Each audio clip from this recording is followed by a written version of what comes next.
importante. Entonces hacían piquetes para limpiar las facultades y para dar de comer. Por lo menos intentaron hacerlo. No me pregunten cómo fueron persuadidos, pero bueno, no fueron los trabajadores los que los persuadieron.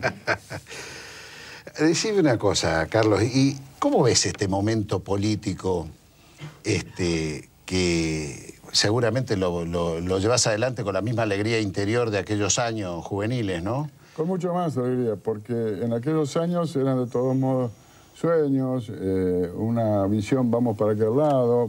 El eje central era la vuelta de Perón, como la solución de los problemas para empezar a hacer la nueva Argentina una realidad. Y ahora lo vemos ya con la experiencia de los años, la madurez de los años y de todos los avatares que hemos tenido. Nosotros, lo que nos dolió mucho en el proceso y todo, no fueron las cuestiones personales que pudiéramos vivir, porque eso lo teníamos asumido desde el principio. Yo empecé a tomar conciencia de lo que era la lucha política cuando el dictador Pedro Eugenio Aramburu asesinó a más de 30 argentinos en junio de 1956 y un año antes habían asesinado a más de 300 en la Plaza de Mayo con los bombardeos de junio. De junio, de la aviación naval y de los comandos civiles, que fue el primer hecho masivo de terrorismo de Estado en Argentina, que tuvo entre sus protagonistas, casualmente, a José Alfredo Martínez de Oz y el doctor Mariano Grondona. Así que tuve la conciencia de que existía la política como una lucha y como una cosa donde los que del pueblo, los tipos de mis vecinos del barrio y todo, corríamos siempre el riesgo de ser reprimidos, ¿no? Tenía 10 años. ¿Cómo vivís esta declaración que ha hecho Joaquín Morales Solá en una comisión en diputados donde dice que puede haber un muerto? ¿La sentís como una advertencia o como una amenaza? Bueno, advertencia, a ver, ellos son muy capaces, los liberales. Por eso vale digo, que por eso han digo, hecho. por eso Además, yo él me lo sabe pregunto, mucho de muertos, porque cuando él era apologista rentado de Bussi en la dictadura, cuando Bussi era gobernador de Tucumán, por supuesto se habrá visto muertos, cuando recorrió los cuarteles a gente torturada y todo eso. De eso él entiende mucho, pero claro, nunca tuvo la hombría de bien de asumir la violencia que predicaba o que reivindicaba cometida por otros, ¿no? Siempre fue lo que don Arturo Jauretche decía: animémonos y vayan, con la cobardía y la miserabilidad que lo caracteriza y lo sigue caracterizando hoy en día a Morales Solá, ¿no? Porque hoy hay un discurso que dice que en el gobierno hay un nivel de agresividad, que... El auténtico, digamos, quiero decir. Porque yo te he visto en televisión, digamos, debo aclarar que yo he sido diputado en gran parte del periodo que él lo fue, pero también te veo como ciudadano, entre vos nos ves a mí o nos ves a nosotros, y la verdad que si hay algo que te caracteriza en radio y en TV, es que mantenés la calma, cosa que muchos de nosotros hacemos. A mí me gustaría, porque viste como a uno le gusta la música, le gusta hablar con un músico. Bueno, a mí, como suelo estar en un lugar muy parecido al tuyo, me gusta hablar de esta actitud tuya de tranquilidad y de serenidad que tenés en los programas de TV. Uno va madurando con los años y yo ya he tenido bastante tiempo para hacerlo, pero además nosotros estamos saliendo de un periodo de más de 2 años donde se verá en el tiempo el riesgo serio que sufrió la institucionalidad en la Argentina, que vivimos todos. Era la seria intención de romper el proceso democrático e institucional, y no lo hicieron porque no tenían los fierros de los cuarteles, pero tenían los fierros mediáticos y los usaron al máximo. Pero además, en todo caso, yo equivocado o no, lo que doy es dar mi opinión. Entonces, cuando yo por ahí veo la indignación y el autoritarismo con que cualquiera puede escuchar a la señora Magdalena Ruiz Guiñazú hablar, su esposo era director de Papel Prensa en aquellos lejanos tiempos, casualidades que se dan, ¿no? Y los intereses que se defienden. Y después veo que ella, en las giras internacionales de Videla, era de las periodistas invitadas que iban para hacerle preguntas sin poner la cara, pero se reconoce su voz, para hacerle preguntas a Videla, llevaba las declaraciones que tenía que hacer Videla. Entonces yo pienso, ¿cómo? Nosotros, por recordar eso, que es cierto, somos violentos. Ahora, su empleador Videla, ¿cómo era con el conjunto del pueblo argentino? Sí. ¿Dónde estaba la violencia y dónde está la violencia ahora? Yo, con todo el respeto que tengo, miren, yo siempre que estaba en la función pública, en todos los niveles, siempre tengo un cuadro de don Hipólito Yrigoyen en mi despacho, porque reivindico, mi familia fue yrigoyenista hasta el 45, cuando surgió el peronismo, ¿no?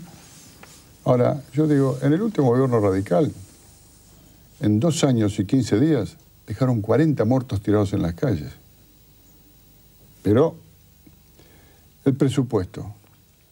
El gobierno radical del doctor Alfonsín mandó, de los 6 años que gobernó, mandó 5 presupuestos solamente. Todos los mandó en noviembre, ya cumplido el transcurrido el año. Todos. No los mandó en septiembre del año previo, sino en noviembre del año transcurrido. Entonces, yo digo, no es para recordar cosas, pero ¿desde qué lugar se plantea la crítica? Me parece que el que ha tenido oportunidad y la responsabilidad de gobernar este país, no es que no pueda opinar, al contrario, tienen que decir, bueno, yo quise hacer esto, tuve estas intenciones, fracasé o tuve estos problemas y quiero aportar mi experiencia para que no se cometan los mismos errores. ¿Cómo pueden decirnos los que nos entregaban el país con 8.600 millones de dólares de reserva y con una deuda pública que representaba el 160% del PBI? En este momento nosotros tenemos 48.600 millones de dólares de reserva. La deuda pública representa el 40% del PBI. Cuando se firmó el DNU por Cristina en diciembre, teníamos 47.000 y pico millones de dólares de reserva. Ya hemos pagado 2.000 millones con reservas y tenemos 48.600 millones de reserva. Y estoy dando una cosa que por ahí como el socio de estos muchachos, La Rosa,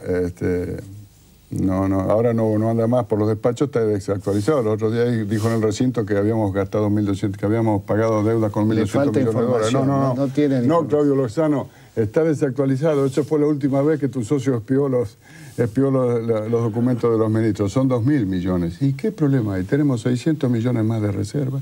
Yo voy a explicar una cosa desde un punto de vista que no es de teórico economista ni nada por el estilo. Pero a ver, si nosotros, en lugar de usar 4.000 millones de dólares para pagar reservas, los tomaríamos en el mercado local para financiarlo, gastábamos 600, 800 millones de dólares de intereses.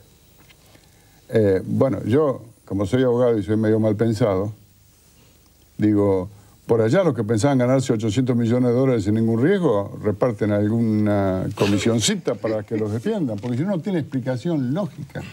No hay absolutamente ninguna explicación, porque además de la reserva de 48.000 millones, recién está entrando el grueso, está por empezar a entrar el grueso de las divisas por las exportaciones. Entonces, ¿cuál es la razón? No me dan razones lógicas. No, que son los ahorros del pueblo argentino. Cuando yo la veo a la señora Patricia Bullrich Luro Pueyrredón hablando de defender los intereses de los jubilados, yo digo, ¿esta será la misma que siendo ministra radical le descontó el 13% a los radicales? Y esa era Patricia Rucci. Esa era Patricia Rucci. Claro. Patricia Bullrich Luro Pueyrredón. Ahí está, ¿no? Una de las ventajas que tenemos nosotros y que no tuvo Hipólito Yrigoyen, ya que lo mencionaste, son los archivos audiovisuales.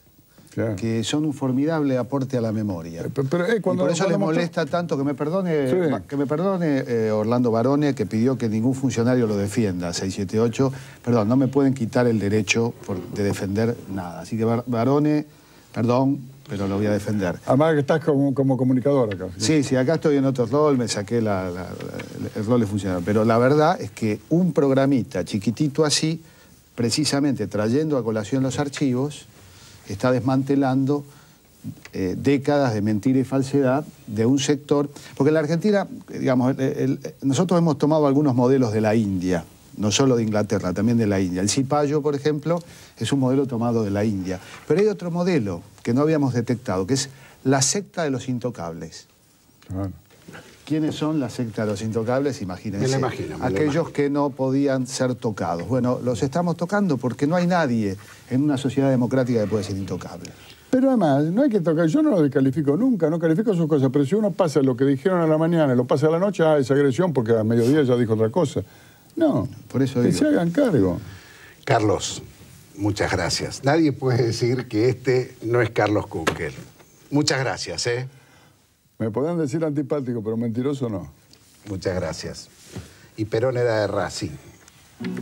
Mira, Perón. Qué lindo es sentarse en la puerta de un bar y ver a Buenos Aires pasar. y pasar.